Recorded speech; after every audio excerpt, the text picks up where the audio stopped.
اور دیتے ہی رہتے، کیوں کہ وہ غریب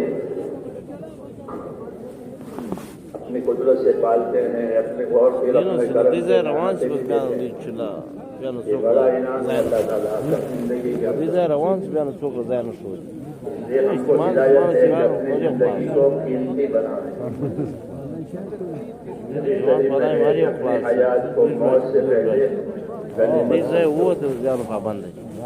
رسول صلی اللہ علیہ وسلم نے ایک مرتبہ یہ فرمایا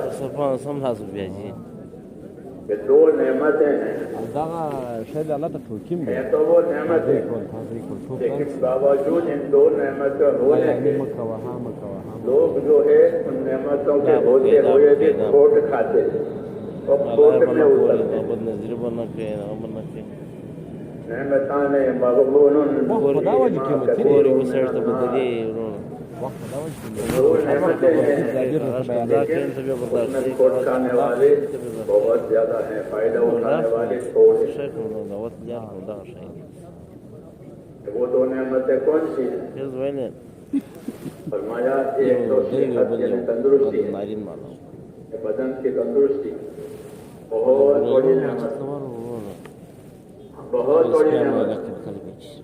ہمارے اردو کے محاورے میں کہتے ہیں کہ ایک تندرستی ہزار نعمت، تندرستی ہے تو ہزار نعمتیں نعمتیں ہیں، تندرستی نہیں تو ہزار نعمتیں کچھ نہیں ہے۔ تو فرمایا دو نعمتیں بڑی، ایک صحت اور تندرستی، دوسری کہ آدمی کو فراغت حاصل ہے، فرصت حاصل ہے، سارے کام اس کے بنے بنائے ہیں، کوئی الجھن نہیں ہے، کوئی دشواری نہیں ہے، فرصت ہے، فارغ ہے۔ اس فرصت سے وہ دنیا بھی کما سکتا ہے، آخرت بھی کما سکتا ہے، دونوں جہان کی ترقی حاصل کر سکتا ہے۔ یہ تو ایسی نعمت ہے تندرستی اور فراغت، لیکن فرمایا ان سے فائدہ اٹھانے والے بہت تھوڑے ہیں۔ تندرستی سے اور فرصت سے فائدہ نہیں اٹھاتے، تھوڑا فائدہ اٹھاتے ہیں کہ تندرستی ختم ہو کر بیماری آ جاتی ہے، فرصت ختم ہو گئی کسی الجھن میں پڑ گئے۔ تعلیم دی گئی ہے اپنی فرصت کو، اپنی صحت کو اپنی آخرت کے لیے کام میں لاؤ۔ اصل تو آخرت ہے، اصل تو آخرت ہے۔ اللہ تعالیٰ نے آخرت کو ہمیشہ کے لیے ساتھ رکھا ہے کہ وہ ہمیشہ رہے گی، وہ بنانی ہے دنیا میں۔ اللہ تعالیٰ نے دنیا کی زندگی کو آخرت بنانے کے لیے وابتغِ فیما آتاک اللہ الدار الآخرہ، اس کو اللہ تعالیٰ نے جو کچھ دیا ہے، جو صلاحیت دی ہے، جو طاقت دی ہے، اسے تو اپنی آخرت بنا لے۔ یہ دعوت ہے، نعمتیں دینے کے بعد پھر یہ رہبری ہے کہ آدمی نعمت میں کیا کرے گا۔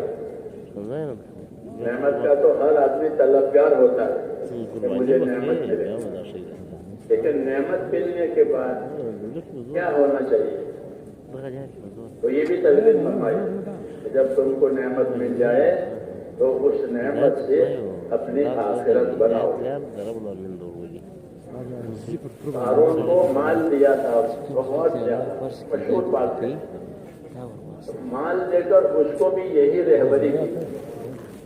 پھر وہ رہبری کی باتیں اللہ تعالیٰ نے ساری دنیا کے مالداروں کے لیے اور ان کے رہبری کے لیے اپنے کلام میں، قرآن پاک میں نبی کریم صلی اللہ علیہ وسلم کو بتائی تاکہ ساری دنیا کے مال والوں کو یہ رہبری ہو جائے کہ مال کا کیا مقصد ہے۔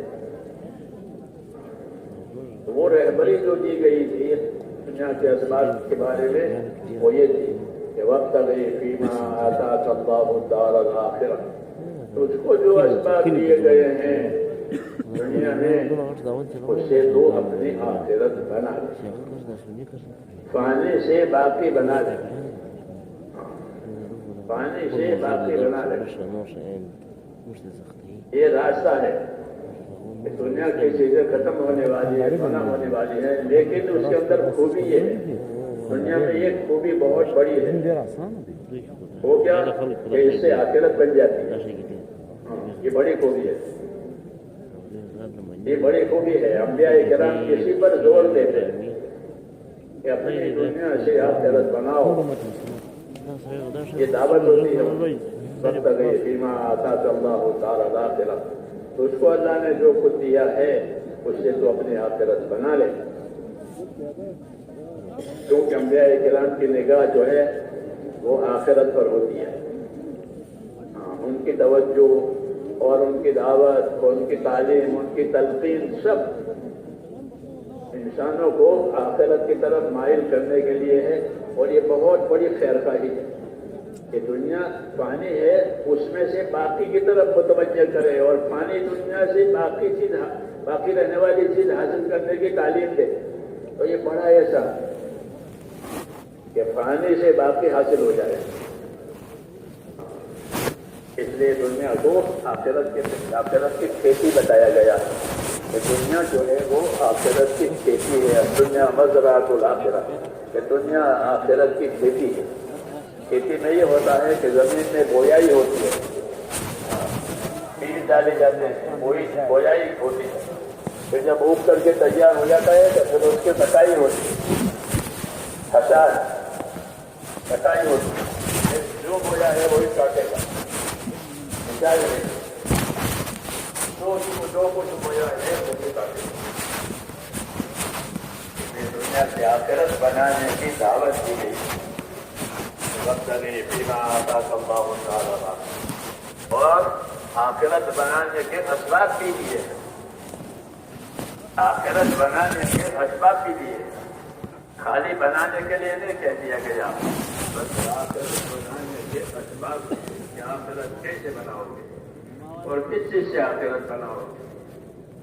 تو ہم کو آخرت بنانے کے اسباب ہے، اس کی رہبری کی اور اس میں ترقی کے لیے تاکہ اس میں ترقی کرو، اس میں آگے بڑھو، اس میں پیچھے نہ رہو، اس میں دھوکہ نہ کھاؤ. اس میں دھوکہ نہ کھاؤ، اس میں بہت ترقی ہوتی ہے، بہت فضیلت ملتی ہے.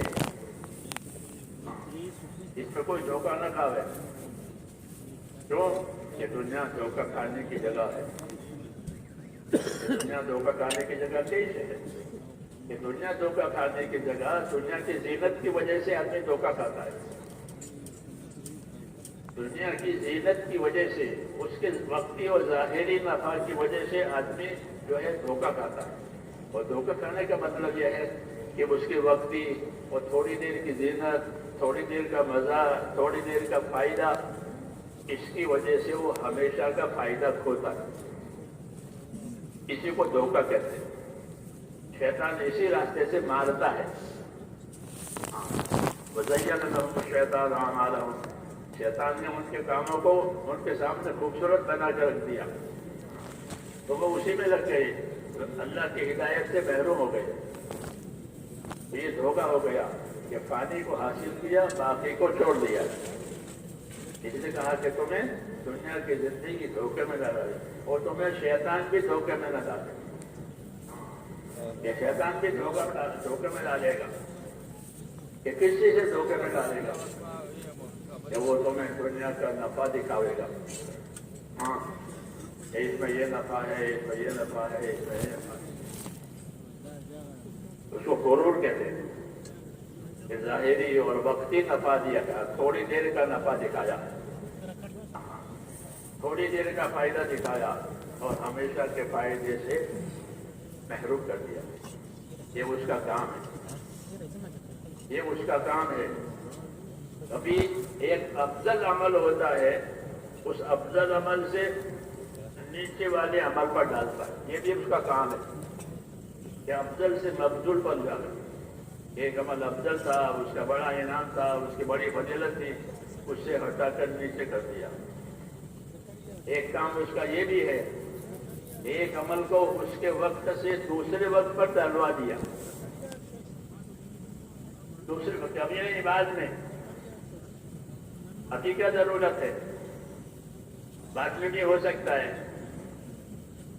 یہ بھی اس کا ایک عمل ہے.